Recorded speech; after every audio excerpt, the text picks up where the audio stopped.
पठार यह मेज की आकृति वाले स्थल के होते हैं जो पुराने रवादार आग्नेय और रूपांतरित चट्टानों से बने होते हैं। यानी पुरानी आग्नेय और रूपांतरित चट्टानों से बना हुआ ऊंचा मेज जैसा आकृति वाला स्थल कहलाता है पठार। यह धरती के प्राचीनतम भूभाग का हिस्सा है, बहुत पुराने हैं।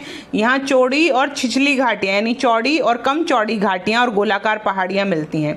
यहाँ खनिज पदार्थ मिलते हैं जैसे लोहा, कोयला, बॉक्साइट, बहुत सारे, जिनका बहुत औद्योगिक महत्व है। इसीलिए आपने सुना होगा जितनी भी स्टील प्लांट और बड़ी बड़ी इंडस्ट्रीज हैं वो झारखंड, बिहार और इसी इलाके में नीचे मध्य प्रदेश की तरफ लगाई जाती हैं, क्योंकि वहाँ पर वो प्रायद्वीपीय पठार वाला हिस्सा है और वहाँ पर कच्चा माल बहुत ही आसानी से उपलब्ध होता है।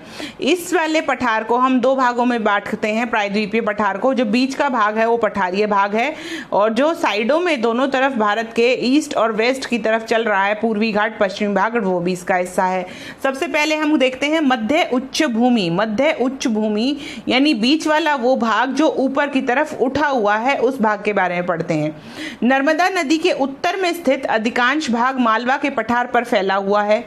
यह पश्चिम में चौड़ी लेकिन पूर्व में संकीर्ण है, यानी पश्चिम की तरफ से चौड़ा है और पूर्व की तरफ जाते हुए यह कम चौड़ा हो जाता है। पूर्वी विस्तार को स्थानीय भाग में बुंदेलखंड तथा बघेलखंड के नाम से जाना जाता है, जो आगे बढ़कर छोटा नागपुर का पठार दर्शाता है। इस क्षेत्र में बहने वाली नदियां हैं चंबल, बेतवा और केन। अभी देखिए, यह है मध्य उच्च भूमि का भाग। ध्यान से देखिए पठार को। नर्मदा नदी उत्तर के उत्तर में ये स्थित है। कौन सी नदी के उत्तर में है मध्य उच्च भूमि? नर्मदा नदी के उत्तर में। ये मालवा के पठार तक फैला हुआ है। यह पश्चिम में चौड़ा है और पूर्व में संकीर्ण है। देखिए, बिल्कुल ध्यान से देखिए। उसके बाद चलते हैं आगे। दक्कन का पठार। आगे हम पढ़ते हैं दक्कन का पठार। पश्चिम में ऊंचा और पूर्व की ओर कम ढाल वाला। यहाँ पाई जाने वाली काली मिट्टी है जिसे दक्कन ट्रैप कहा जाता है, क्योंकि ये ज्वालामुखी निक्षेप से बनी है। और काली मिट्टी हमने अभी पढ़ा था, काली मिट्टी हमेशा कपास के लिए अच्छी होती है। नर्मदा नदी के दक्षिण में स्थित है। आपने देखा था मध्य उच्च भूमि नर्मदा नदी के उत्तर में थी और ये नर्मदा नदी के दक्षिण में है, यानी कि दक्कन के पठार और मध्य उच्च भूमि को बीच में से बांटती है नर्मदा नदी।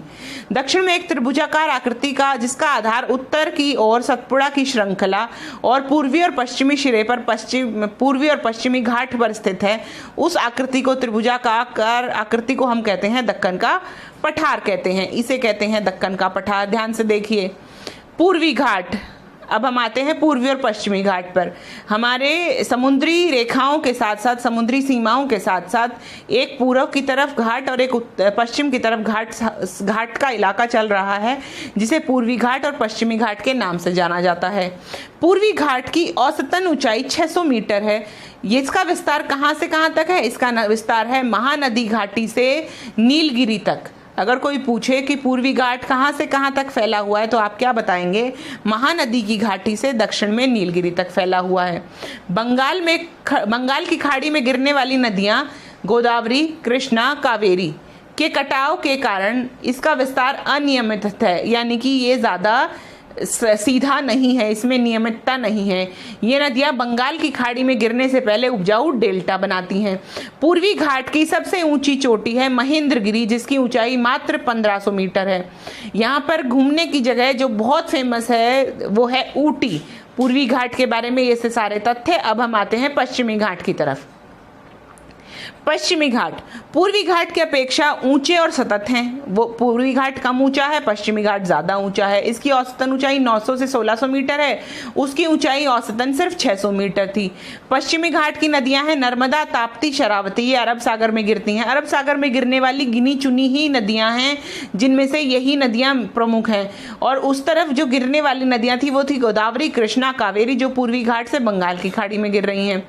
तो ये नदियाँ, जो वो नदियाँ बना रही थी डेल्टा, और ये नदियाँ बनाती हैं एस्चुरी। एस्चुरी यानी ज्वार नदमुख बनाती हैं। शरावती नदी पर भारत का सबसे ऊंचा जलप्रपात जोग वाटरफॉल, सबसे ऊंचा झरना, सबसे ऊंचा भारत का जलप्रपात है, जिसका नाम है जोग फॉल्स या जोग जलप्रपात। पश्चिमी घाट में पर्वतीय वर्षा होती है, यहाँ पर वर्षा होती है, पर्वतीय वर्षा होती है। यहाँ की सर्वोच्च शिखर है अनाईमुडी और उसकी सर्वोच्च शिखर थी महेंद्रगिरी। इसकी अनाईमुडी की ऊंचाई है 2695 मीटर और जो पूर्वी घाट पर था महेंद्रगिरी उसकी ऊंचाई थी सिर्फ 1500 मीटर। अभी आप अच्छी तरह एक बार देखिए और समझिए इन तथ्यों को ध्यान से। चलिए मैं आपको बताती हूँ कैसे है ये जो हम पढ़ने वाले हैं पेनिनसुलर प्लेटू यानी कि भारत का प्रायद्वीपीय पठार। भारत के प्रायद्वीपीय पठार का ये वाला हिस्सा है जिसको हम डिस्कस करने वाले हैं, इसको कहते हैं प्रायद्वीपीय पठार। ये सारा प्रायद्वीपीय पठार है। इसमें नर्मदा नदी के उधर वाला हिस्सा जिसमें मालवा का पठार, बुंदेलखंड और बघेलखंड ये इंपॉर्टेंट हैं। ये वाले छोटे छोटे दोनों पठार और एक मालवा का पठार, ये जो इंपॉर्टेंट है ये नर्मदा नदी के उधर है और इसको कहते हैं उच्च भूमि। क्या कहते हैं इसको? मध्य उच्च भूमि कहते हैं इसको। उसके बाद जो ये नीचे वाला है, नीचे वाला मेन पोर्शन, बड़ा वाला पोर्शन जिसको कहते हैं दक्कन ट्रैप या दक्कन का पठार, जो कि किससे बना है? ज्वालामुखी निक्षेप से बना हुआ है, दक्कन ट्रैप कहते हैं। उसके बाद ये दो आते हैं, ये है ईस्टर्न घाट्स जिसके बारे में डिस्कस किया जा रहा है, ये वेस्टर्न घाट्स है। हमने देखा कि ईस्टर्न घाट्स यानी कि पूर्वी घाट जो हैं इनका विस्तार क्या है? पूरा नहीं है, अनियमित है, बीच बीच में ये पूरा कॉन्टिन्यूअस नहीं है क्योंकि यहाँ पर बहुत सारी नदियाँ हैं जो बंगाल की खाड़ी में गिर रही हैं। क्यों है ऐसा विस्तार अनियमित क्यों है? नदियों के कारण। यहाँ पर बहुत सारी नदियाँ बे ऑफ बंगाल में, बंगाल की खाड़ी में गिर रही हैं जिसके कारण ये विस्तार अनियमित है। जबकि वेस्टर्न घाट्स का जो विस्तार है वो बिल्कुल सीधा है, देखिए बिल्कुल सीधा है। फिर पूर्वी घाट और पश्चिमी घाट, ईस्टर्न घाट्स और वेस्टर्न घाट्स कहाँ आकर मिलते हैं? नीलगिरी पर्वत पर आकर मिलते हैं। पश्चिमी घाट ऊंचा है, ईस्टर्न घाट इतना ऊंचा नहीं है। यहाँ की सबसे ऊंची चोटी है 2953 कितना है वो अनाईमुडी और यहाँ की सबसे ऊंची चोटी 1500 मीटर है। इसकी एवरेज ऊंचाई यानी कि लगभग ऊंचाई 900 से 1600 मीटर है, यानी कि ये ज़्यादा ऊंचे हैं और यहाँ पर एवरेज ऊंचाई लगभग 600 मीटर है। तो आई थिंक आपको पूर्वी और पश्चिमी घाट में बिल्कुल क्लियर है, दक्कन का पठार बिल्कुल क्लियर है, मालवा का पठार बिल्कुल क्लियर है, नर्मदा नदी जो इनको दोनों भागों में बांटती है वो भी बिल्कुल क्लियर है। अब आते हैं एक्सरसाइज की तरफ जो कि आपकी वर्कशीट की एक्सरसाइज है। एक्सरसाइज में पहला क्वेश्चन कहता है कौन सा भारतीय भूभाग ज्वालामुखी निक्षेप से बना है? दक्कन का पठार या दक्कन ट्रैप जिसको कहते हैं हमने पढ़ा, वो ज्वालामुखी निक्षेप से बना है। मध्य उच्च भूमि में बहने वाली दो नदियों के नाम चंबल, बेतवा, केन। पूर्वी घाट पश्चिमी घाट की तरह सतत क्यों नहीं है, नियमितता क्यों नहीं है उसमें? पूर्वी घाट बंगाल की खाड़ी में गिरने वाली नदियों गोदावरी, कृष्णा, कावेरी के कटाव के कारण अनियमित विस्तार में है, नहीं तो बाकी विस्तार ही विस्तारित होता अगर वहाँ नदियाँ नहीं होती।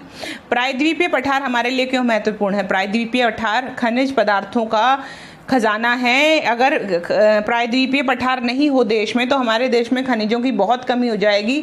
ये बहुत पुरानी चट्टानों का बना हुआ है, इसीलिए इसमें हर तरह के खनिज जिनकी देश को ज़रूरत है, जिनकी हमें ज़रूरत है, वो पाए जाते हैं। इसलिए प्रायद्वीपीय पठार बहुत ही इंपॉर्टेंट हिस्सा है हमारे देश का।